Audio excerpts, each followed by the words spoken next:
Hello, sir? Yes. The operation is proceeding as planned.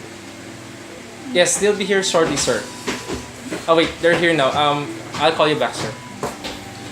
Wait, where is he? Lost him. Do you guys realize how long we've been planning this? Yeah, but it's not our fault. Due to What? fortuitous events, we lost him. Guys, failure is not an option. We're agents. We're the police. We're undercover. Wait, what's his next target? I gotta call management office. No, wait.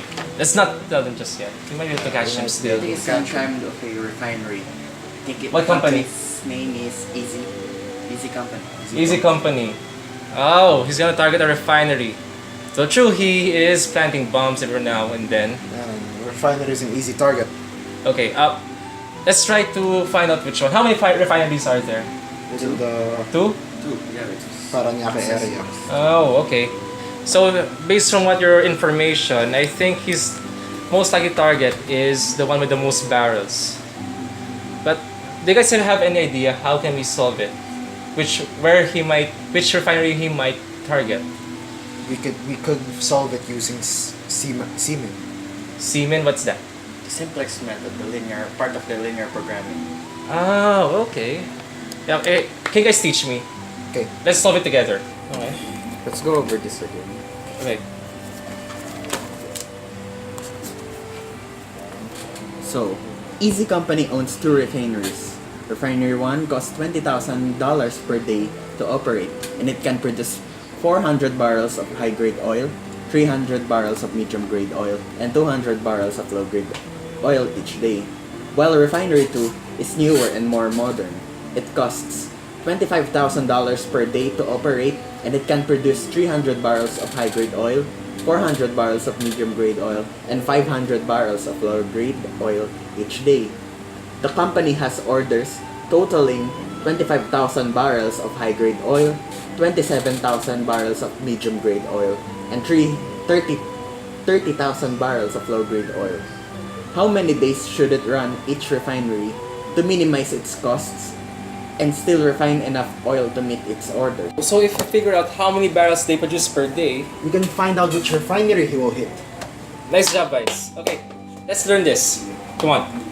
We let X1 and X2 represent the number of days the two refineries are operated. Then we are going to find the objective function, which is Cmin is 20,000 X1 plus 25,000 X2. Okay, but what is usually the semen? It's usually the cost to operate. Yeah, it's like the cost given in the worded problem. I see. Okay. Okay, next we have to get the problem constraints. So X1 is represented by Refinery 1. And Refinery 1 produces 400 of high-grade oil, 300 of medium-grade oil, and 200 of low-grade oil. Then X2 which represents Refinery 2, produces 300 of high-grade oil, 400 of medium-grade oil, and 500 of low-grade oil.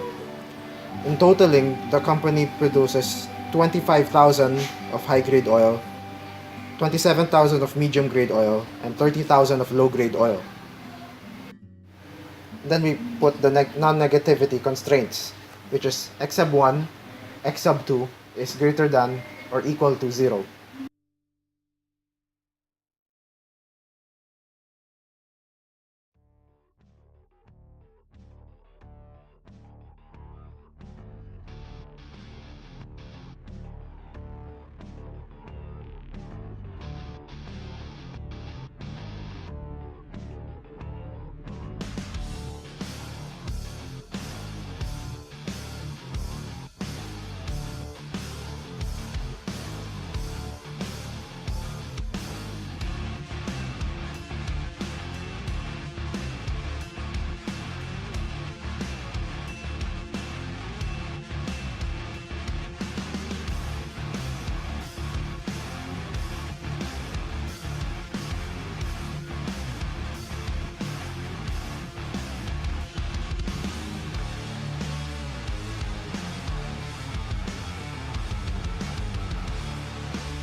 From what we did, looks like refinery 1 takes 25 days and refinery 2 takes 50 days.